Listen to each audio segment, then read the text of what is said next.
नमस्कार दोस्तों, स्वागत है आप सभी का हमारे यूट्यूब चैनल इजी कंपटीशन पर। तो दोस्तों, यह आज भारत के प्राचीन इतिहास के अंतर्गत 7वीं वीडियो है, जिसमें कि हम मगध महाजनपद के बारे में विस्तृत चर्चा करेंगे एवं साथ ही साथ परीक्षा से संबंधित सभी महत्वपूर्ण एवं उपयोगी तथ्यों के बारे में जानकारी प्राप्त करेंगे। तो दोस्तों, वीडियो की शुरुआत करते हैं। तो मगध महाजनपद, जैसा कि हम पहले ही जानते हैं, मगध महाजनपद 16 महाजनपदों में सबसे शक्तिशाली महाजनपद था और ये वर्तमान पटना तथा गया क्षेत्र इसमें शामिल थे। तो मगध के जो उत्थान के प्रमुख कारण थे, जो भौतिक एवं प्राकृतिक कारण थे, उनको हम देख लेते हैं। तो भौगोलिक सुरक्षा, जो कि व्यापक रूप से किसी भी राज्य अथवा प्रांत के उत्थान में कारक बनती है। तो इसकी जो पहली राजधानी थी वह राजगृह थी और यह राजधानी इसकी 5 पहाड़ियों से घिरी हुई थी, जिस कारण किसी भी विदेशी आक्रमणकारी अथवा किसी भी अन्य राजनीतिक शक्ति के द्वारा राजगृह पर आक्रमण करना आसान नहीं था। और मगध की जो बाद की राजधानी थी राजगृह के बाद, वह पाटलिपुत्र थी और यह पाटलिपुत्र स्थान गंगा एवं सोन नदियों के संगम पर था, जो कि इसके लिए जल दुर्ग के समान कार्य करता था। दूसरा जो संसाधन था, प्राकृतिक संसाधन, इसमें जंगलों की व्यापकता, लोहे की खदानें एवं लोहे की खदान होने के कारण लोहे के हथियारों की प्रचुर मात्रा तथा कृषि के लिए व्यापक मात्रा में क्षेत्र उपलब्धता का होना, यह इसका मुख्य कारण था। तीसरा, मगध के उत्थान में सैन्य शक्ति का मुख्य स्थान रहा है, क्योंकि किसी भी राज्य की सैन्य ताकत जितनी मजबूत होगी, वह राज्य उतना सुरक्षित होता है। तो मगध ही प्राचीन भारत का ऐसा महाजनपद था जिसकी सेना में हाथियों का अत्यधिक उपयोग किया जाता था। तो इस प्रकार से हमने देखा कि मगध के उत्थान में जो उसके प्रमुख कारण रहे हैं वह क्या क्या थे। आगे बढ़ते हैं।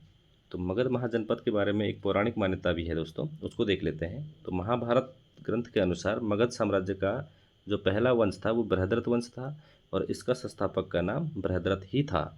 तो बृहद्रथ वंश का जो सबसे प्रतापी राजा था उसका नाम जरासंध था और यह केवल पौराणिक रूप से प्रमाणित है, ऐतिहासिक रूप से नहीं। अर्थात ऐतिहासिक रूप से हमें बृहद्रथ वंश के मगध महाजनपद में होने के प्रमाण अभी तक प्राप्त नहीं हुए हैं, जिस कारण इसे ऐतिहासिक रूप से प्रमाणित नहीं माना जाता है। तो आगे बढ़ते हैं।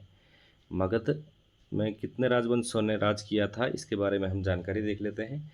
तो मगध महाजनपद पर ऐतिहासिक प्रमाणों के अनुसार 7 वंशों ने राज किया था और यह 7 राजवंश कौन कौन से थे उनको देख लेते हैं। तो पहला राजवंश था हर्यक वंश, दूसरा था शिशुनाग वंश, तीसरा वंश था नंद वंश, चौथा वंश था मौर्य वंश, पांचवा वंश था शुंग वंश, छठवां वंश था कर्ण वंश और सातवां वंश था सातवाहन वंश।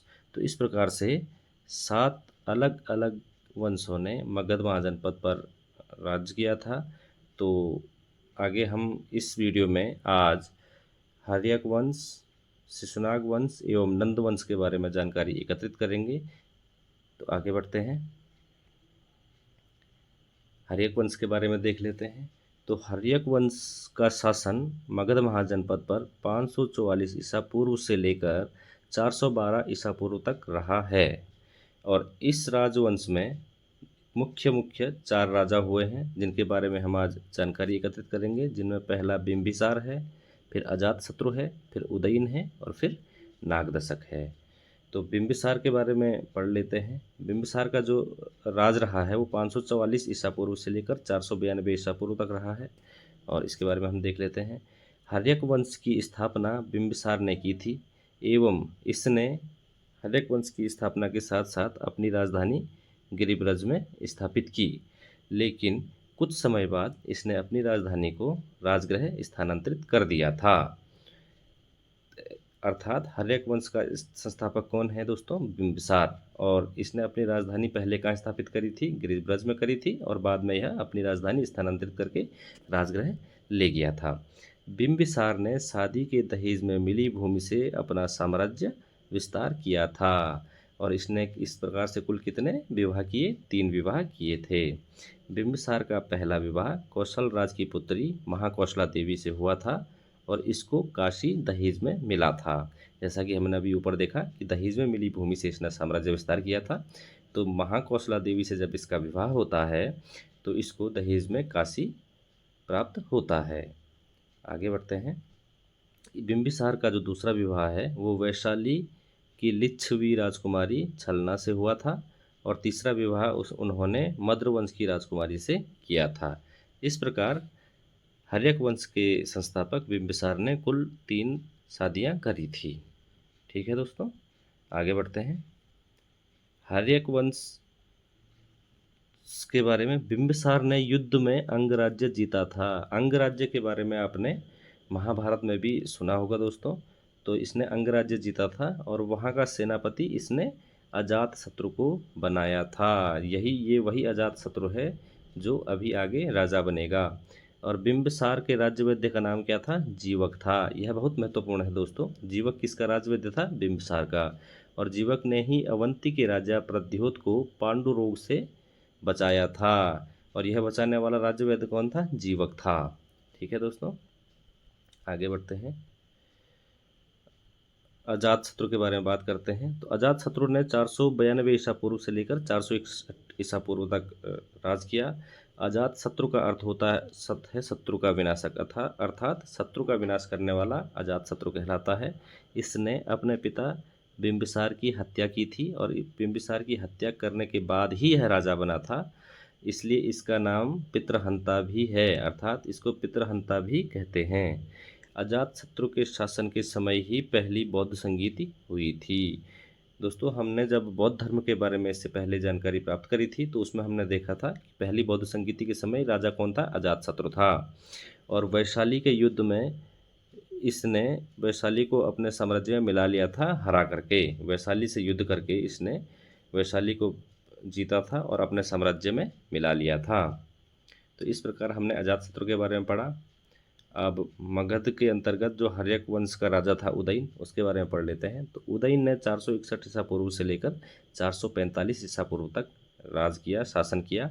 और यह भी पितृहंता कहलाता है क्योंकि इसने भी अपने पिता की हत्या की थी और उसके उपरांत ही राजगद्दी पर बैठा था। तो एक चीज़ तो इसके लिए महत्वपूर्ण ये है कि पाटलिपुत्र की स्थापना उदयन ने की थी। तो पाटलिपुत्र की स्थापना करके पाटलिपुत्र को इसने बाद में अपनी राजधानी बनाया, अर्थात इसने अपनी राजधानी बनाने के लिए ही पाटलिपुत्र की स्थापना की थी। तो पाटलिपुत्र का संस्थापक उदयन है। इसके बाद इसका पुत्र नागदशक गद्दी पर बैठा था। तो शिशुनाग ने नागदशक की शासन अयोग्यता को देखते हुए उसकी हत्या कर दी थी तथा हर्यक वंश के स्थान पर शिशुनाग वंश की स्थापना कर दी थी। ठीक है दोस्तों, तो उदयन के बाद इसका पुत्र नागदशक जब गद्दी पर बैठता है तो यह अयोग्य शासक सिद्ध होता है और इसकी अयोग्यता को देखते हुए शिशुनाग ने इसकी हत्या कर दी थी और इसकी हत्या करने के बाद शिशुनाग वंश की स्थापना कर दी थी। तो अभी हम आगे शिशुनाग वंश के बारे में देख लेते हैं। तो शिशुनाग वंश की स्थापना 412-13 ईसा पूर्व में हुई थी और इसने 345 ईसा पूर्व तक इस वंश ने राज किया था, मगध पर शासन किया था। तो सर्वप्रथम हम शिशुनाग के बारे में ही देख लेते हैं। तो शिशुनाग की राजधानी वैशाली थी। मगध में शिशुनाग वंश का संस्थापक भी शिशुनाग ही था। इसी के नाम से इस वंश का नाम शिशुनाग वंश पड़ा था। इसने अवंती राज्य को जीतकर मगध राज्य में मिला दिया था। ठीक है दोस्तों, इसके बाद कालाशोक के बारे में देख लेते हैं। तो कालाशोक ने अपनी राजधानी पाटलिपुत्र स्थानांतरित की थी और कालाशोक के समय में ही द्वितीय बौद्ध संगीति हुई थी। प्रथम बौद्ध संगीति किसके समय में हुई थी? अजातशत्रु के काल में, और दूसरी कालाशोक के काल में हुई थी। ठीक है दोस्तों, तो आगे देखते हैं। शिशुनाग वंश का अंतिम राजा नंदीवर्मन था। यह भी एक अयोग्य राजा सिद्ध हुआ और इसकी हत्या महापद्मनंद ने कर दी थी और इसके बाद नंद वंश की स्थापना मगध पर हो जाती है। तो नंद वंश के बारे में देख लेते हैं दोस्तों। नंद वंश की स्थापना महापद्मनंद ने की थी और इसने शिशुनाग वंश के स्थान पर नंद वंश को स्थापित किया था। तो महापद्मनंद के बारे में देख लेते हैं। यह नंद वंश का संस्थापक है। 344 ईसा पूर्व से लेकर 326 ईसा पूर्व तक इसने राज किया। कलिंग राजा खारवेल के हाथी गुम्फा अभिलेख में के अनुसार इसने कलिंग राज्य को जीता था। और कलिंग को जीतकर इसने कलिंग में एक नहर का निर्माण करवाया था। इसने सर्वछत्रांतक की उपाधि धारण की थी, जिसका अर्थ होता है क्षत्रियों का नाश करने वाला। ठीक है दोस्तों, महापद्मनंद ने अनेक राज्य जीतकर अपने साम्राज्य में मिलाए और यह नंदवंश का सबसे प्रतापी राजा था। तो महापद्मनंद नंदवंश का संस्थापक भी था। खारवेल के हाथी गुम्फा अभिलेखों के अनुसार इसने कलिंग राज्य को जीता था और वहाँ पर इसने जीत के बाद एक नहर की स्थापना भी, माफ़ कीजिए दोस्तों, एक नहर का निर्माण भी करवाया था। तो आगे बढ़ते हैं। नंदवंश के अंतर्गत घनानंद के बारे में हम बात कर लेते हैं। तो घनानंद का शासन काल 326 ईसा पूर्व से लेकर 322 ईसा पूर्व ही रहा है, मात्र 4 वर्ष के लिए। यह नंदवंश का आखिरी राजा था एवं बहुत क्रूर राजा था। इसी के शासन के समय 326 ईसा पूर्व में मैसिडोनिया के राजा सिकंदर ने भारत पर आक्रमण किया था। तो जो सिकंदर था उसका भारत पर आक्रमण हुआ था 326 ईसा पूर्व में। तो उस समय मगध का शासक कौन था? घनानंद था। इसने अपने राज दरबार में चाणक्य का अपमान किया था। इसी के बाद चाणक्य ने अपने शिष्य चंद्रगुप्त मौर्य के सहयोग से घनानंद को युद्ध में हराकर मौर्य वंश की नींव रखी थी। तो इस प्रकार मगध पर नंदवंश के शासन का भी अंत हो जाता है। तो दोस्तों, यह मगध के अंतर्गत हमने हर्यक वंश, शिशुनाग वंश और नंदवंश के बारे में जानकारी प्राप्त